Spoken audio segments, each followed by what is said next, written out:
எல்லாருக்கும் வணக்கம். இன்றைக்கி என்ன பார்க்க போகிறோம் அப்படின்னா, இப்போ வந்து சிம்பிளாக வந்து ஒரு கோலம் போட்டிருக்கோம்.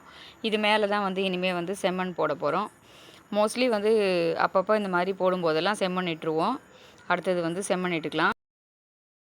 இப்போ ஃபுல்லாகவே வந்து செம்மண் இட்டு முடிச்சிட்டோம். நடுவுலையும் வந்து அப்படியே சுழித்து அங்கங்கேயும் நடுவுலலாம் வந்து செம்மண் இட்டு இந்த மாதிரி எல்லாமே வந்து ஃபுல் பண்ணியாச்சு. இந்த மாதிரி செம்மண் இடும்போது நான் ஏற்கனவே உங்கள்கிட்ட சொல்லியிருக்கேன், எனக்கு ரொம்பவே பிடிக்கும் அப்படின்னு சொல்லிட்டு செம்மண் இட்டு முடிச்சிட்டோம். கோலம் போட்டாச்சு. அடுத்தது தான் இனிமேல் ஒவ்வொரு வேலையை வந்து நம்ம ஸ்டார்ட் பண்ண போகிறோம். இந்த மருதாணி செடி பார்த்திங்கன்னா ரொம்ப மரமாக இருந்தது. நிறைய பேர் பார்த்துருப்பீங்க. பாருங்கள் எவ்வளோ மொத்தமாக ஆயிடுது அப்படின்னு சொல்லிட்டு. பக்கத்தில் வந்து ஒரு மாமரமும் இருக்குது. ஸோ மாமரத்துக்கு பக்கத்துலேயே வந்து மருதாணி வந்து பெரிய மரமாக இருந்தது.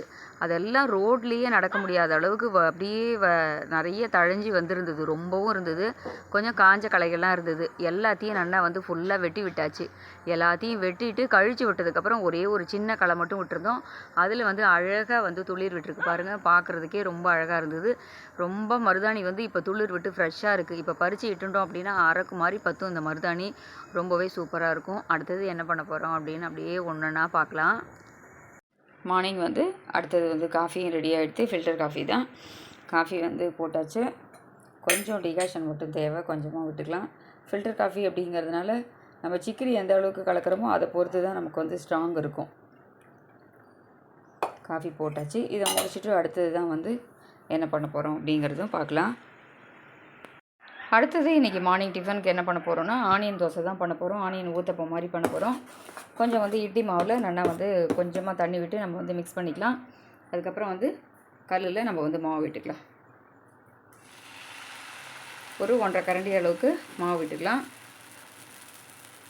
தோசை எந்த அளவுக்கு ஊத்தப்பம் வந்து நமக்கு பெருசோ அந்த அளவுக்கு வந்து நம்ம வந்து பண்ணிக்கலாம். பெரிய வெங்காயம் வந்து பெரிய வெங்காயமாக இருந்தாலும் சரி, இல்லை சின்ன வெங்காயமாக இருந்தாலும் சரி, வெங்காயத்தை வந்து நல்லா பொடியாக நறுக்கி வச்சுக்கலாம்.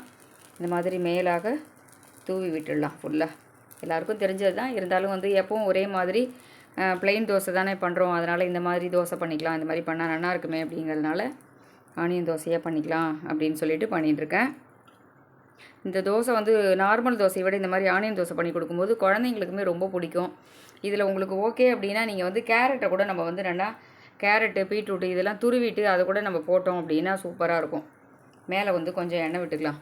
பசங்களுக்கு ஸ்கூலுக்கெலாம் லஞ்சு கொடுக்கும்போது இந்த மாதிரி பண்ணிவிட்டு அதில் மேலே வந்து கேரட்டையும் வெங்காயத்தையும் சேர்த்துட்டு அதில் கொத்தமல்லி தழை இதை 3யுமே நம்ம வந்து மிக்ஸ் பண்ணிவிட்டு வெறும் வெங்காயம் மட்டும் போடாமல் அந்த மாதிரி சேர்த்து பண்ணாலும் ரொம்ப சூப்பராக இருக்கும். இது ஒரு கோல்டன் ப்ரௌன் வந்ததுக்கப்புறம் நம்ம திருப்பி போட்டுக்கலாம். கேரட் கொடுக்கும்போது கொஞ்சம் ஹெல்த்தியாக இருக்கும். கேரட் பீட்ரூட் கொடுத்தோம்னா கலர்ஃபுல்லாகவும் இருக்கும், பார்க்குறதுக்கு டேஸ்ட்டாகவும் இருக்கும். க்ரீன் கலரில் சேர்க்கும்போது கொத்தமல்லி தழையும் ரொம்ப நல்லாயிருக்கும். இப்போ இது வெந்ததுக்கப்புறம் திருப்பி போட்டுக்கலாம். இப்போ அப்படியே வந்து ஃபுல்லாக வந்து நம்ம திருப்பி விட்டுக்கலாம். நான் வந்து எப்போவுமே நடுப்பில் வந்து இந்த மாதிரி ஒரு ஓட்டை போட்டுவிடுவேன். அங்கேயும் ஒரு ஹோல் போட்டுட்டு அந்த ஹோல்குள்ளே வந்து எண்ணெய் விடும்போது சூப்பராக வந்து நல்லா வந்து உள்ளுக்குள்ளெல்லாம் வந்து எண்ணெய் போகும். சுற்றி விடுறதை விட இந்த மாதிரி கொஞ்சம் விட்டோம்னா நல்லா வந்து எண்ணெய் வந்து நாலா பக்கமும் உள்ளுக்குள்ளே போகும். வேணுங்கிற அளவுக்கு நம்ம வந்து தேவைக்கேற்ப எண்ணெய் விட்டுக்கலாம். இப்போ இந்த பக்கமும் வந்து இந்த ஆனியன்லாம் நல்லா வெந்ததுக்கப்புறமா நம்ம வந்து அப்படியே சூப்பராக வந்து எடுத்துட்டோம் அப்படின்னா அருமையாக இருக்கும்.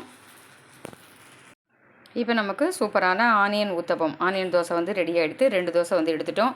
ரொம்பவே அடியில் வந்து கிறிஸ்பியாக மொறுன்னு இருக்கும். தோசையும் எண்ணெய் மிளகா அப்படி தான் இன்றைக்கி வந்து இனிமேல் வந்து எண்ணெய் அப்படி நடுவில் விட்டு வச்சுருக்கேன். குழச்சிக்க வேண்டியதான். மார்னிங் டிஃபனுக்கு வந்து இதுதான். அடுத்தது தான் சமையல் வேலையெல்லாம் பார்க்க போகிறோம். அடுத்தது என்ன பண்ணுறோம் அப்படிங்கிறதையும் ஒவ்வொன்றா வந்து பார்க்கலாம். அடுத்தது இன்றைக்கி விலாக் வந்து மத்தியானம் சமையல் என்ன அப்படின்னு பார்த்தீங்கன்னா, கேரட் வந்து தயிர் பச்சடி தான் பண்ண போகிறோம். இன்றைக்கி கறி பண்ணல. கேரட்டை வந்து தோலெல்லாம் எடுத்துகிட்டு நல்லா வந்து சேர்த்துட்டு கடுகு பெருங்காயம் தாளித்து கொட்டிட்டோம். காரத்துக்கு ஒரு பச்சை மிளகாய் வேணுன்னா போட்டுக்கலாம். ஆனால் நான் வந்து மிளகாய் போடலை. அப்படியே வந்து கேரட்டை உப்பு போட்டு நல்லா வதக்கிட்டோம் அப்படின்னா நல்லா சாஃப்டாக வெந்துடும். நாங்கள் வந்து பச்சை கேரட்டாக எடுத்துக்கிறது இல்லை. பச்சை கேரட் உடம்புக்கு நல்லது தான். பட் வந்து தாத்தாலாம் சாப்பிடும்போது அவருக்கு வந்து பல் வலிக்கிறது சரியாக மெல்ல முடியல அப்படின்னு சொல்லுவார். அதனால் வந்து கேரட்டை வதக்கிட்டு நல்லா ஆற வச்சுட்டு அதை வந்து தயிரில் கலந்துருவோம். அந்த மாதிரி பண்ணிவிட்டால் கேரட் தயிர் பச்சடி ஸ்வீட்டாக ரொம்ப சூப்பராக இருக்கும். அதனால் வந்து கேரட் தயிர் பச்சடிக்காக இப்போ வந்து வெந்துன்னு. இந்த பக்கம் வந்து பார்த்திங்க அப்படின்னா முருங்கைக்காய் சாம்பாருக்காக நம்ம வந்து ரெடி பண்ணியிருக்கோம். இந்த முருங்கைக்காய் சாம்பாரில் வந்து என்னெல்லாம் பண்ணியிருக்கேன் அப்படின்னு பார்த்தீங்கன்னா, நான் போடும்போது என்னால் காமிக்கல, மறந்துட்டேன். 2 முருங்கைக்காய் நறுக்கி போட்டிருக்கேன். அதுக்கப்புறம் 2 தக்காளி நறுக்கி போட்டிருக்கேன். ஒரு 1.5 ஸ்பூன் அளவுக்கு கல் உப்பு, ஒரு 1/4 ஸ்பூன் மஞ்சப்பொடி போட்டிருக்கேன். கொஞ்சமாக ஒரு சின்னதாக ஒரு என்ன சொல்கிறது, ஒரு சுண்டைக்காய் சைஸ் அளவுக்கு டேஸ்ட்டுக்காக வெல்லமும் போட்டிருக்கேன். அதுக்கப்புறம் ஒரு 1.5 ஸ்பூன் அளவுக்கு சாம்பார் பொடி போட்டிருக்கேன். அதுக்கப்புறம் வந்து தாளித்து கொட்டுறதுக்கு ஒரு 2 ஸ்பூன் எண்ணெய் விட்டுட்டு கடுகு, பெருங்காயம், வெந்தயம் இது எல்லாமே வந்து தாளித்து கொட்டியிருக்கேன். 1 ஸ்பூன் கடுகு, கொஞ்சம் வந்து கட்டி பெருங்காயம், அதுக்கப்புறம் ஒரு 1/4 ஸ்பூன் வெந்தயம் இதெல்லாம் தாளித்து கொட்டி சாம்பார் பொடியும் போட்டிருக்கோம். இப்போ வந்து சாம்பார் கொதிச்சுன்னு இருக்கு. பருப்பும் சாதமும் வச்சுட்டோம். அடுத்தது வந்து இதில் வந்து சாம்பார் ரெடி ஆனதுக்கப்புறமா மேலாக நம்ம வந்து பருப்பை மசித்து அதில் விட வேண்டியதுதான். இப்போ மத்தியானம் சமையல் வந்து முடிஞ்செடுத்து உங்கள்கிட்ட சொன்ன மாதிரி சூப்பராகவே ரொம்ப கலர்ஃபுல்லாக பாருங்கள். மேலே வந்து இது போட்டிருக்கேன், கொத்தமல்லி தழையும் போட்டிருக்கேன். கேரட்டை வந்து நல்லா உப்பு போட்டு கடுகு பெருங்காயெல்லாம் தாளித்து கொட்டி வதக்கினதுக்கப்புறமா ஆறுனதுக்கப்புறம் நம்ம தயிரில் சேர்த்துட்டோம் அப்படின்னா ரொம்பவே சாஃப்டாக டேஸ்டியாக ஒரு மாதிரி ஸ்வீட்டாக சூப்பராக இருக்கும் தயிர் பச்சடி. நான் சொன்ன மெத்தடில் வந்து நீங்கள் தயிர் பச்சடி வந்து ட்ரை பண்ணி பாருங்கள், ரொம்பவே அருமையாக இருக்கும். உங்கள்கிட்ட சொன்ன அதே மெத்தட்லேயே வந்து முருங்கைக்காய் சாம்பாரும் பண்ணியிருக்கேன். லேசாக கொஞ்சம் சர்க்கரையோ இல்லை வெல்லமோ சாம்பாரில் சேர்க்குற போது டேஸ்ட் வந்து ரொம்ப சூப்பராக இருக்கும்.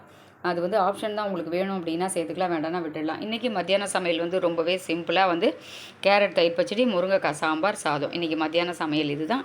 அடுத்தது என்ன பண்ணுறோம் அப்படிங்கிறதும் பார்க்கலாம். அடுத்தது வந்து ராத்திரி டிஃபனுக்கு வந்து அடைக்கு தான் ஊற வச்சுருக்கோம். 3 டம்ளர் அளவுக்கு புழுங்கல் அரிசி. இது வந்து நீங்கள் இட்லி அரிசி வேணாலும் எடுத்துக்கலாம், இல்லை சாப்பாட்டு அரிசியாகவும் இருக்கலாம். ஆனால் ஃபுல் பாயில் அரிசி புழுங்கல் அரிசியாக எடுத்துருக்கணும். 3 டம்ளர் புழுங்கல் அரிசி நல்லா களைஞ்சிட்டு வாஷ் பண்ணி ஊற வச்சுருக்கேன். அதுக்கப்புறம் வந்து அதே மாதிரி 1 டம்ளர் அளவுக்கு துவரம்பருப்பு ஊற வச்சுருக்கேன். 1 டம்ளர் அளவுக்கு கடலைப்பருப்பு ஊற வச்சுருக்கேன். 3 டம்ளர் அரிசிக்கு 2 டம்ளர் பருப்பு போடணும். 1 வந்து துவரம்பருப்பும் 1 கடலைப்பருப்புமா போட்டுக்கணும். அதுக்கப்புறம் வந்து காரத்துக்கு ஒரு 7-8 மிளகா வச்சுருக்கேன். நமக்கு எந்த அளவுக்கு காரம் தேவையோ, எங்களுக்கு எவ்வளோ காரம் தேவையோ அந்த அளவுக்கு கம்மியான காரம் தான் நாங்கள் சேர்த்துப்போம் அப்படிங்கிறதுனால காரம் கம்மியாக வச்சுருக்கேன்.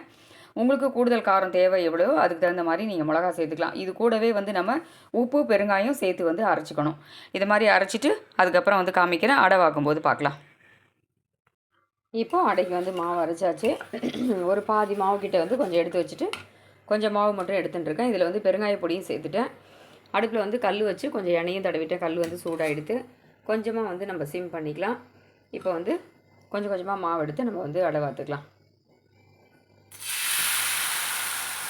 நமக்கு பெருசு சின்னது எந்த அளவுக்கு தேவையோ அந்த அளவுக்கு வந்து பார்த்து நம்ம பண்ணிக்கலாம்.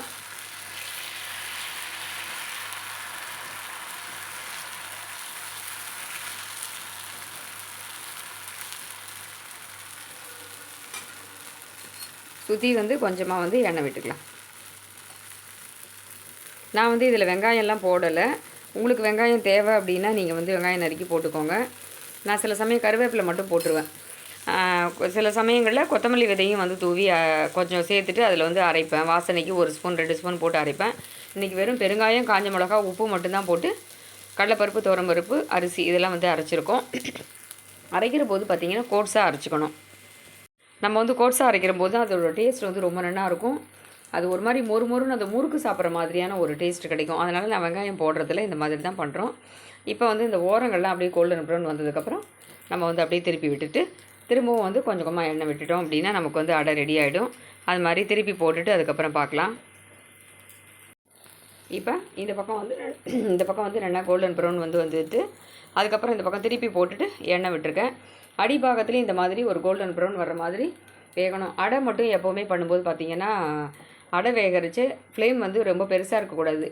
ரொம்ப வந்து கல் சூடாகிடுது அப்படின்னா ஓரளவுக்கு மீடியம் ஃப்ளேமில் வைக்கிற போது தான் நன்னா வந்து ஒரு கோல்டன் ப்ரௌனில் வரும். அடையும் மொறுன்னு கிறிஸ்பியாக சாப்பிட்றதுக்கும் டேஸ்ட்டாக இருக்கும், நல்லாயிருக்கும்.